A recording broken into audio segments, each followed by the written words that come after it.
Upaya merancang pengayaan bagi peserta didik yang mencapai ketuntasan belajar optimal tampak dalam kegiatan guru sebagai berikut. Titik-titik.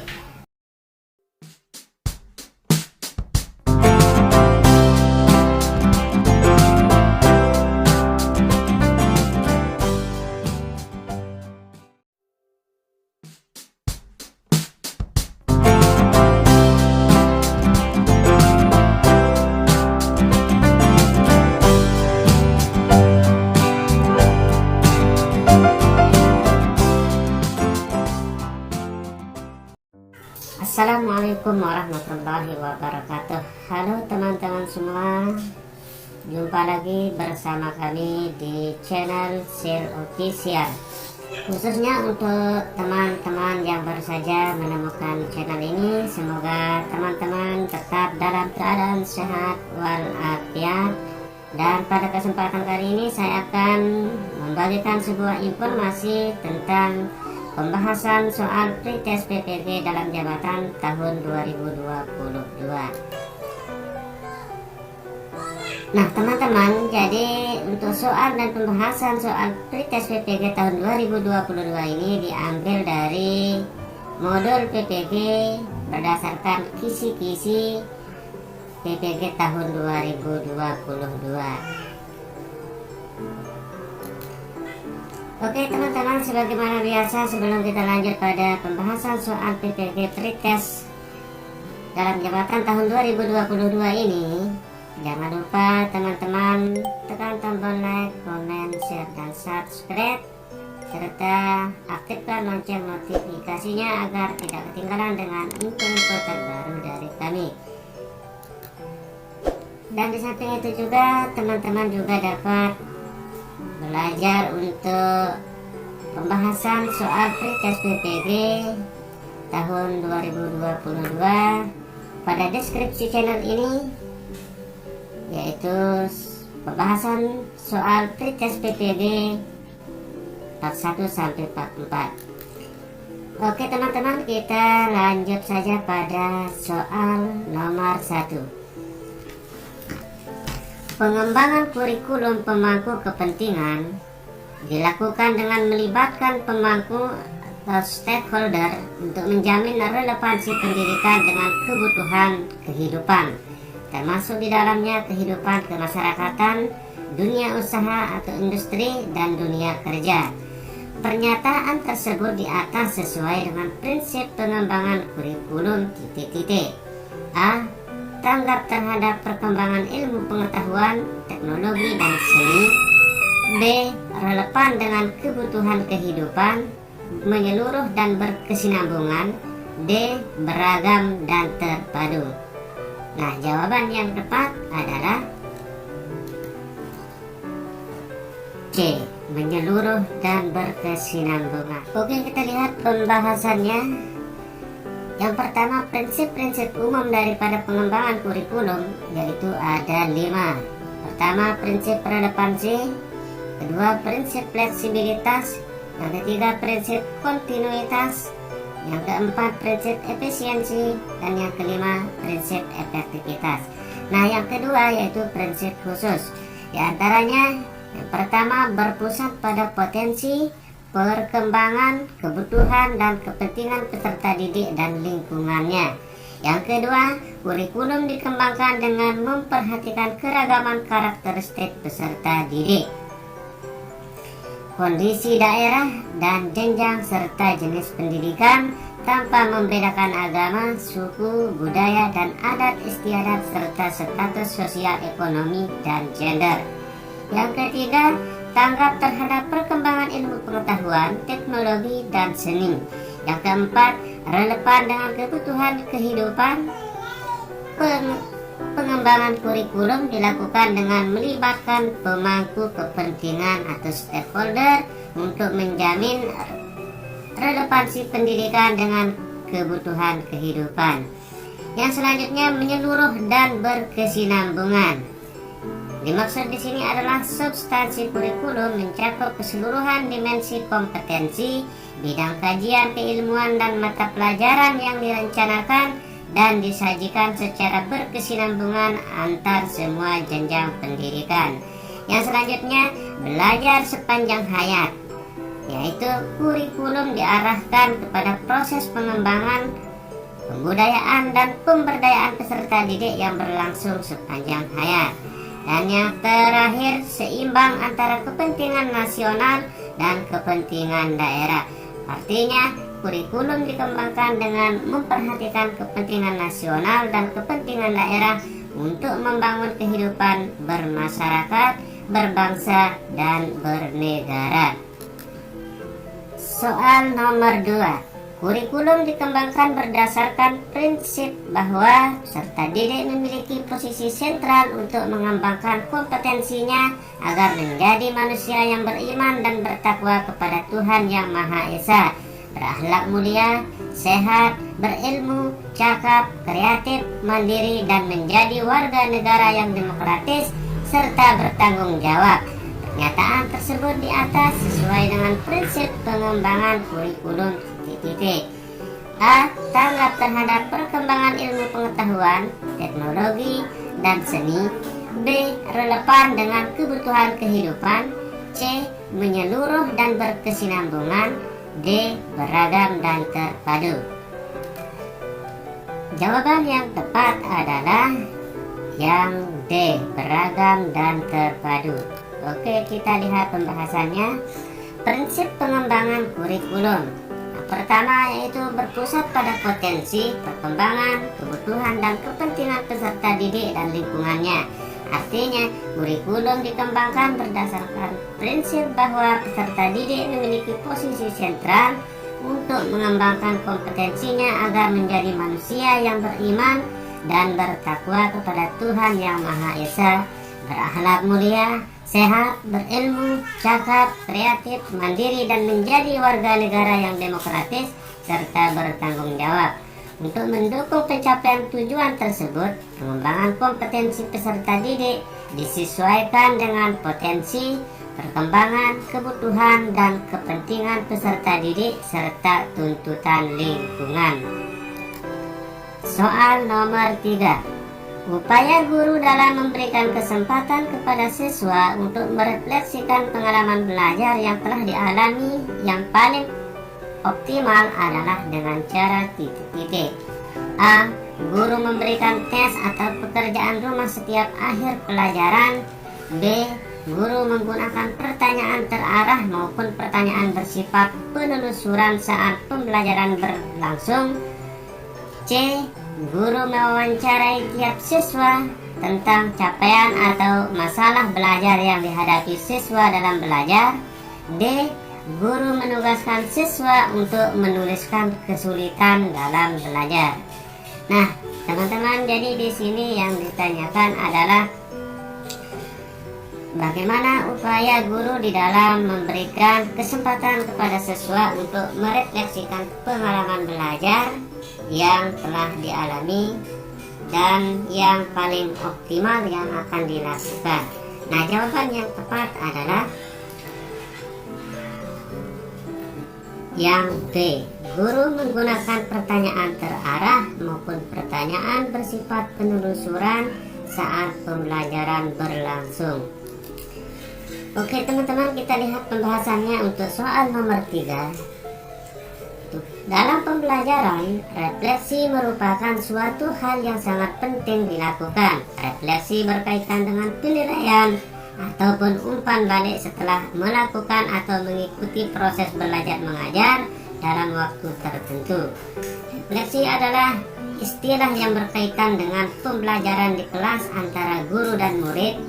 Refleksi dilakukan dalam proses pembelajaran untuk melihat kembali proses pembelajaran yang telah dilakukan secara lebih detail. Oke, kita lanjut pada soal nomor 4. Upaya merancang pengayaan bagi peserta didik yang mencapai ketuntasan belajar optimal tampak dalam kegiatan guru sebagai berikut. A. Memberikan tambahan materi berupa sumber ajar dari pengarang yang berbeda. B. Memberikan tes tambahan dengan tingkat kesukaran yang lebih tinggi. C. Memberikan tambahan sumber bacaan tambahan yang lebih mendalam dan tingkat variasi yang tinggi. Berikut instrumen tesnya yang sesuai. D. Memberikan tambahan materi berupa sumber ajar dari penerbit yang berbeda. Nah, teman-teman, jadi yang ditanyakan di sini adalah upaya untuk merancang pengayaan bagi peserta didik agar tercapai ketuntasan belajar secara optimal. Jadi di sini yang perlu dilakukan oleh guru adalah, nah, jawaban yang tepat adalah yang C, memberikan tambahan sumber bacaan tambahan yang lebih mendalam dan tingkat variasi yang lebih tinggi. Berikut instrumen tesnya yang sesuai. Kita lihat pembahasannya. Upaya yang dilakukan oleh guru untuk merancang pengayaan bagi peserta didik agar tuntas dalam belajarnya adalah: pertama, memberikan tambahan materi berupa sumber ajar dari pengarang yang berbeda. Kedua, memberikan tes tambahan dengan tingkat kesukaran yang lebih tinggi. Yang ketiga, memberikan tambahan sumber bacaan yang lebih mendalam dan tingkat variasi yang tinggi. Berikut instrumen tesnya yang sesuai. Yang keempat, diberi soal serupa untuk memastikan tingkat keberhasilan belajar. Dan yang terakhir, diberikan materi bahan ajar yang lebih tinggi tingkatannya dan mengerjakan soal-soal yang memiliki kesulitan yang tinggi. Soal nomor 5. Yang dimaksud dengan penilaian adalah titik-titik. A. Pengumpulan dan pengolahan informasi untuk mengukur pencapaian hasil belajar peserta didik. B. Proses yang dilakukan untuk mengambil keputusan berdasarkan evaluasi. C. Membandingkan hasil pengamatan dengan suatu kriteria. D. Proses interaksi antara peserta didik dan pendidik. Jadi teman-teman, yang ditanyakan di sini adalah arti atau makna daripada penilaian. Nah, jawaban yang tepat adalah yang A. Pengumpulan dan pengolahan informasi untuk mengukur pencapaian hasil belajar peserta didik.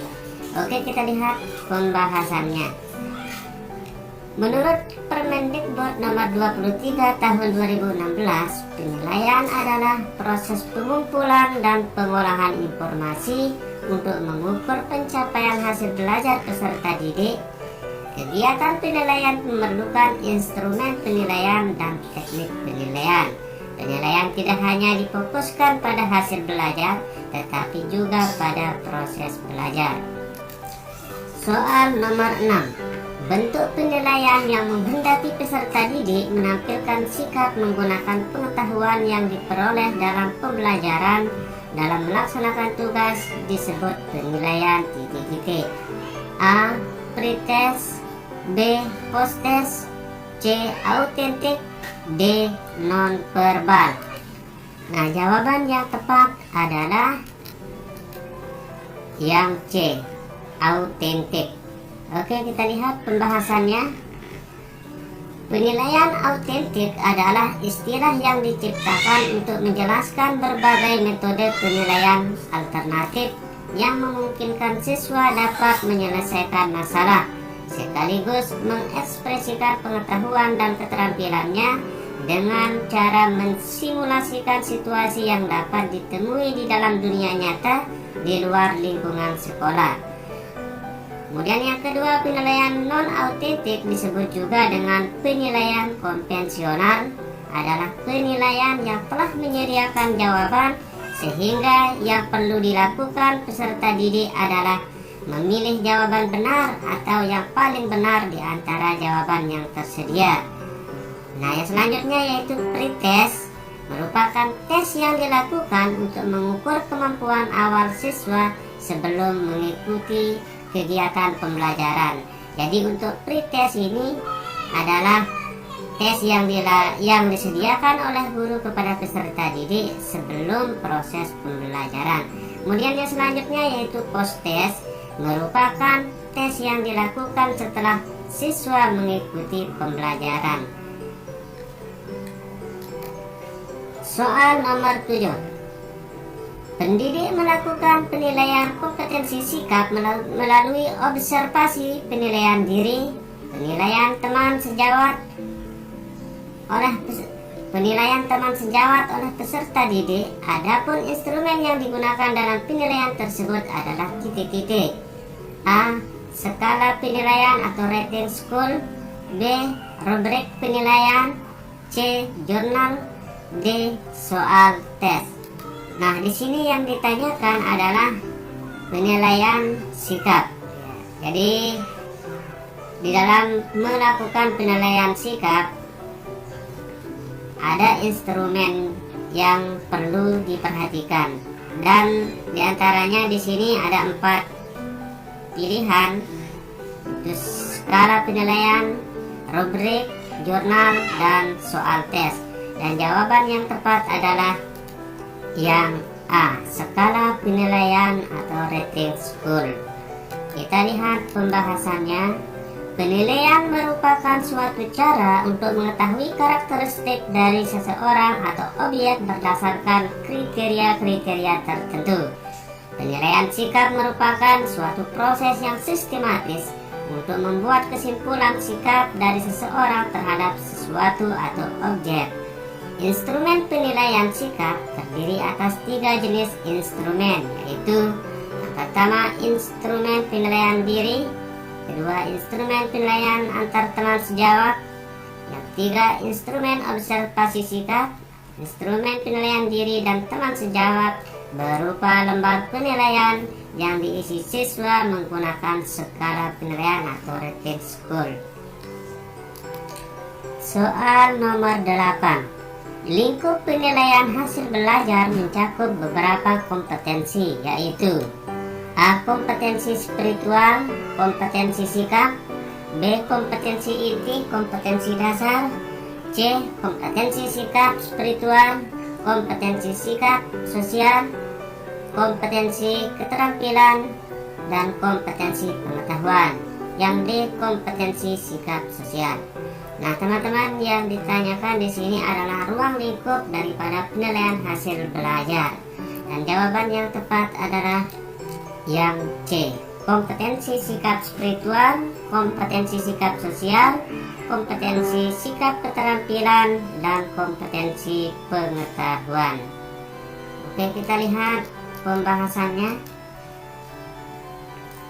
Penilaian hasil belajar oleh guru meliputi ruang lingkup aspek sikap, pengetahuan, dan keterampilan.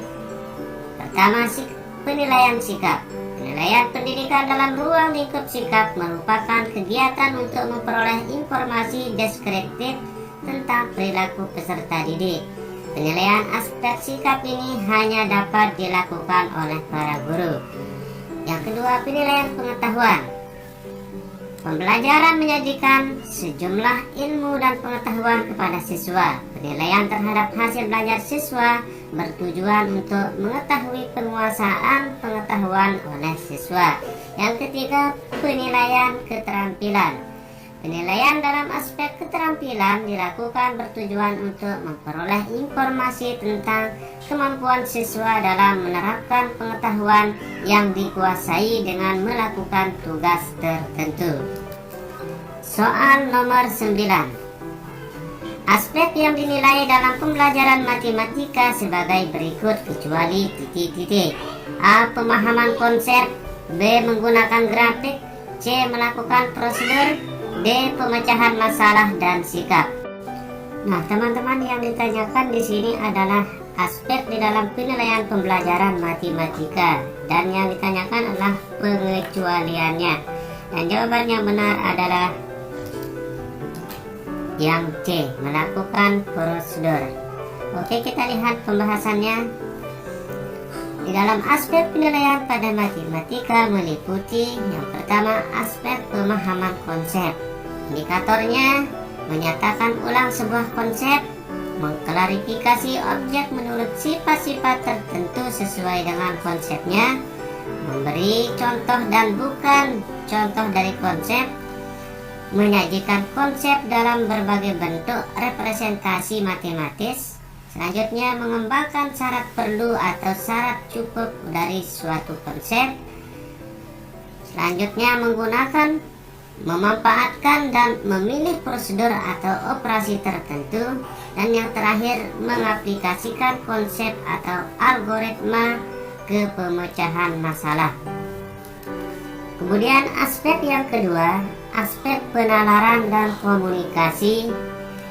Indikatornya menyajikan pernyataan matematika dengan lisan, tertulis, tabel, gambar, diagram untuk komunikasi.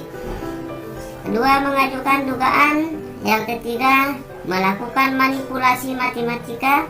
Yang keempat, menarik kesimpulan, menyusun bukti, memberikan alasan atau bukti terhadap kebenaran solusi. Yang kelima, menarik kesimpulan dari pernyataan. Yang keenam, memeriksa kesahihan suatu argumen. Yang ketujuh, menemukan pola atau sifat dari gejala matematis untuk membuat generalisasi. Nah, kemudian aspek yang ketiga yaitu aspek pemecahan masalah. Indikatornya menunjukkan pemahaman masalah. Yang kedua, mengorganisasi data dan memilih informasi yang relevan dalam pemecahan masalah. Yang ketiga, menyajikan masalah secara matematik dalam berbagai bentuk. Yang keempat, memilih pendekatan dan metode pemecahan masalah secara tepat. Yang kelima, mengembangkan strategi pemecahan masalah. Yang keenam, membuat dan menafsirkan model matematika dari suatu masalah dan menyelesaikan masalah yang tidak rutin. Soal nomor 10. Konsep menyodorkan berbagai situasi kepada siswa dan mendorong siswa untuk menyelidiki, mencari jawabannya adalah konsep dan strategi titik-titik. A. Discovery learning. B. Inductive learning. C. Inquiry learning. D. Cooperative learning. Dan jawaban yang tepat adalah inquiry learning. Oke, kita lihat pembahasannya. Model pembelajaran inquiry learning adalah kegiatan pembelajaran yang memfasilitasi peserta didik untuk mengajukan pertanyaan, melakukan penyelidikan atau pencarian, eksperimen hingga penelitian secara mandiri untuk mendapatkan pengetahuan yang mereka butuhkan. Sedangkan cooperative learning adalah model pembelajaran dengan memberikan tugas kepada siswa yang lebih pandai dalam sebuah kelompok kecil yang hasilnya akan dipresentasikan kepada kelompok lain di dalam kelas. Yang ketiga, discovery learning menjadi model pembelajaran yang menekankan proses pembelajaran yang berpusat pada peserta didik dan pengalaman belajar secara aktif. Dalam prosesnya, proses pembelajaran ini akan membimbing peserta didik untuk menemukan dan mengemukakan gagasannya terkait topik yang dipelajari. Dan yang terakhir yaitu model pembelajaran induktif, yaitu sebuah pembelajaran yang bersifat langsung tapi sangat efektif untuk membantu siswa mengembangkan keterampilan berpikir tingkat tinggi dan keterampilan berpikir kritis. Nah, oke teman-teman, sampai di sini dulu pembahasan kita pada kali ini tentang soal pretest PPG tahun 2022. Dan di akhir video ini saya akan membagikan satu soal untuk teman-teman selesaikan, yaitu soal nomor 11, dan jawabannya bisa dikirim pada kolom komentar.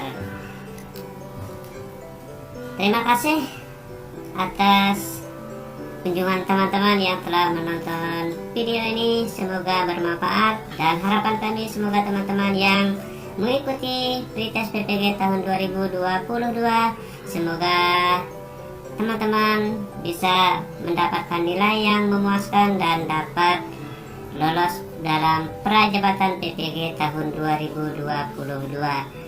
Demikian dan terima kasih. Assalamualaikum warahmatullahi wabarakatuh.